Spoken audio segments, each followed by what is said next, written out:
So Nick, has John been sort of talking you through sort of lap after lap, or does he kind of just been letting you go for a couple and then having a debrief? Because I've sort of seen you've been doing a few slow laps and... Yeah, correct. So we've been doing some laps and then a discussion. Yep. And go again, work on what you've spoken about and... Yep. Cool. How do you want to go? Yeah, mate, same deal. Just keep it exactly the same. Okay. There's no point changing the process at this stage of the day. So go out, do your warm up, do a couple of laps, and when you feel like that's sort of what you've worked on, or you're feeling good with those couple of laps, wind off. We'll have a bit of a chat because it obviously can get a bit confusing if I keep talking to you the whole time and a bit distracting. So. Thank you.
to get the feeling that you're just trying to brake too late, and it's all very rushed. Yep. You know, even sort of into the fish hook in the centre corner, especially turn 2 in the last corner. Like, I just wonder how you'd go braking, you know, let's just say 5 metres or maybe not even quite that much earlier. Yep. Give yourself a little bit of time, because you sort of throw the gears down, and with doing that you're using a lot of pressure, so you're bringing the ABS in, so it's actually just adding distance to your stop. Yep. So I wonder if you just brought it back a bit earlier at that point, because nearly every big braking input you're getting even Yeah, in here, you're getting ABS. So Yep. I think if you could try and get that out of the system more than anything, you'll get a bit better balance in the car, and try to just factor in that, you know, just because you brake late doesn't always mean you're going to be going quicker. Like, brake a little bit earlier and just take your time a bit more with the gears, so that by the time you're at this point you're about to turn in, you know, you got all your braking out of the way, and then it's just going to change the dynamic of the corner, because as you're rolling off the brake and coaxing the car in, you're on the throttle rather than sort of having that last input of ABS, which is just killing your momentum, and then you're gone. So there's always that fine line. Like, I see a lot of people, they always think they brake really late, but you're carrying the brake so long. Brake a little bit earlier, and maybe even if you looked at carrying the brake a similar distance, and that last little part of the brake where you wash all your speed off, do the opposite and sort of roll out of the brake and just keep up that momentum. So therefore your big corner speed's a little bit higher, and then you're getting a lot better run out of the corner. To the next corner. Yeah, exactly. I mean, in through here's it all seems good. You know, no dramas. The only thing I would say is just exit this corner here, the first right-hander, a little bit earlier. You know, get right out here nice and wide, because you're sort of exiting just at the point here when you turn in. Get out there, because that's just going to allow you to carry more speed across the top, you know, then more speed, more momentum, quicker lap time. Down through here, all pretty good, just lifting out, and every car's different as to how you attack it here, but just the roll out, get the nose in, you know, back on the throttle. Using all the road here is all good, but same sort of thing. Maybe just give it a go for 2 or 3 laps, braking earlier. Even if you think, oh, no good, I don't like it, just give it a go and see how you feel, and try to be at the point though, if you do brake earlier, you carry the brake for the similar distance that you have been, but that last little part of the braking where you're killing all your momentum, just roll out of the brake, don't just clear the brake, just roll out, and as Boss said, that's just going to keep a bit of preload on the front suspension, keeping weight on the nose, and it's just going to make the front end do what you're wanting it to do at that point, but not bring the ABS in, because as soon as you get ABS, it's just not creating a good balance in the car either. So I must say, the ABS that's a habit that I've recently. Right. Gotcha. As I've been trying to get faster. High core pressure. And then. And it could just be that sort of rush mentality that because you're braking so late, you think you've got to use a lot of pressure, you've got a lot of speed to wash off, and you're just simply pushing that pedal far too hard, bringing the ABS in. So if you don't make the braking quite as late. If you bring the brake in a little bit earlier, all of a sudden you've got a little bit more time to do your gear changes. And I must say, I've been very rash with you, and I'm changing, particularly 2 gears. Obvious. Definitely. And it's just a time thing, you know, you always want, as I've been talking to Chris about all day, be a couple of steps ahead of the car, and I think because you brake so late, all of your brain power's going into your braking and your 2 gear changes, more so than, you know, just sort of monitoring the brake pressure, even turning in for the corner, you know, getting all of that process right, because then sometimes you get to the corner, you've got the ABS in because you've braked in a lot of lock, and all of a sudden it gets a bit messy. So, you know, try and sort of walk, jog, run, you know, just take your time, give it a go. You might be slower for the next 3 laps, but just see what sort of feeling you get behind the car, and just trying to get out of that ABS. I mean, this corner here especially, you shouldn't have ABS firing. Yeah, well, you know? I never used to brake, I just rolled off. Yeah, right. Brake here. But see, just a light input, you know, just a little bit, and use that light input to rotate the car as well. So make sure when you've got your foot on the brake, you've got a little bit of steering lock in. So at least that's then effective, you know. All good. Away we go. All right. I'll be quiet. Use all the road here as you exit as well. Use it all up.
okay. Yep.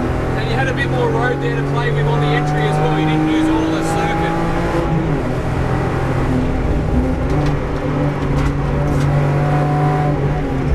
And exit. Take the lock off the top. That's it. Have a light brake. Get it down. Just a light brake. Out. Get the lock off.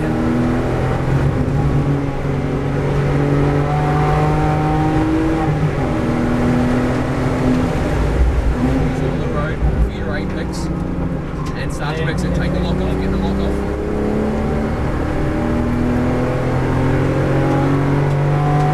Just the light brake.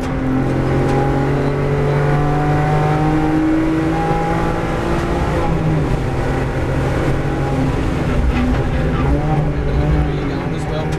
And then get the lock off straight away. Right out. Use all the curb, use all the curb, use it all.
Do the rest of the lap, you can give it a bit of a cool down. And I just wonder whether, ideally if you were trying to get a lap time out of it, second gear would be good, but I wonder whether to try and get your braking right, just use third gear. Just worry about the one down change.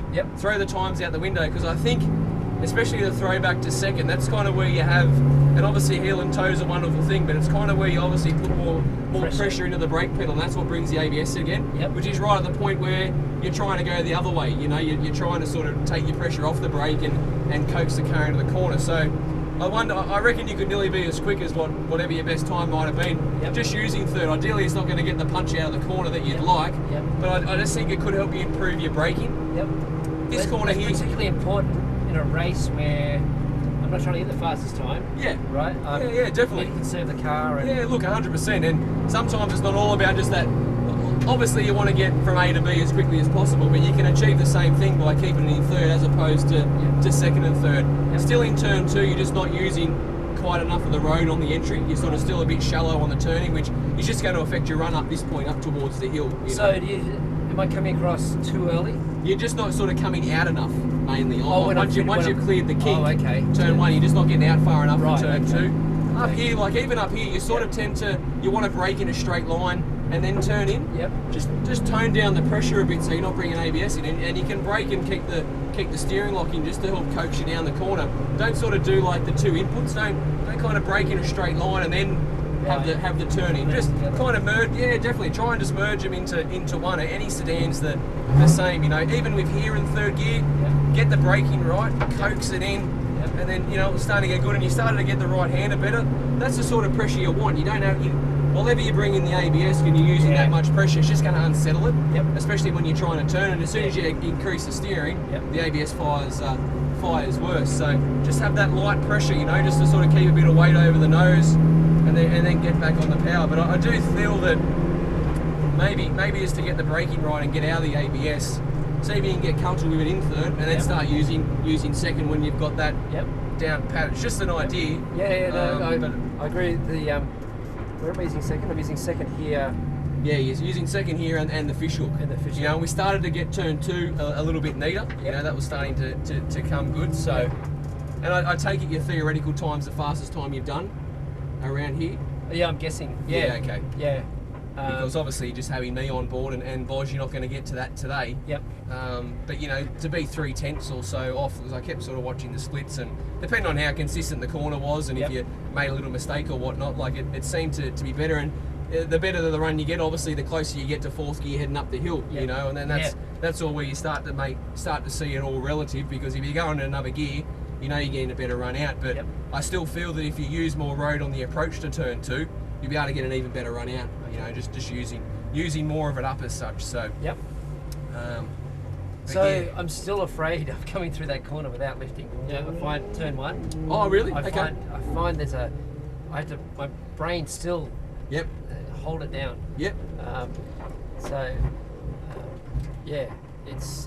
Look, the biggest thing with that brings people unstuck is if you commit to going full throttle and then you start to freak out at the last point, and just as you're turning for the kink, you hit the brakes. Obviously, that's when the car pivots on the front and just loosens up the rear, so you start to lock the rears. Just remember that, you know, in this car, like even when I ran Dylan in the Evo 10 and whatnot, like you're flat all the way pretty much to the apex of the kink, and that way you know you can get a lot of pressure into the brake pedal, because at that point, once you've apexed the kick, you're in a straight line out to the left for turn 2. You know, so you can wash all your speed off, knowing that you've got the maximum amount of stopping power in your front wheels, because that wheel's